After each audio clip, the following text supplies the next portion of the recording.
إلى هنا سيداتي سادتي وتنتهي هذه النشرة من الأخبار. شكرا لمتابعتكم وإلى اللقاء.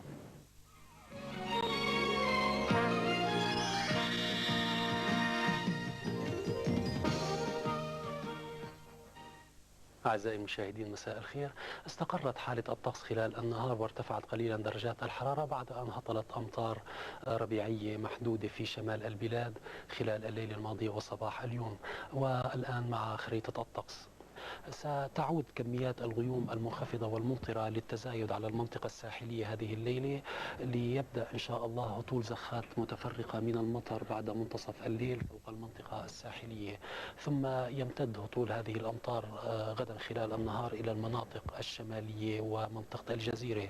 وخلال ساعات بعد الظهر يتوقع أن يمتد هطول أمطار إلى وسط وجنوب البلاد، إنما هذه الأمطار ربيعية ومتفرقة،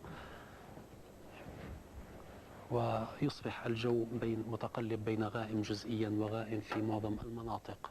وتميل درجات الحرارة خلال ساعات بعد الظهر للانخفاض، وتنشط سرعة الرياح، حيث تبقى هذه الليلة وغدا صباحا غربية خفيفة السرعة، وتصبح معتدلة مع هبات نشطة خلال ساعات بعد الظهر. والبحر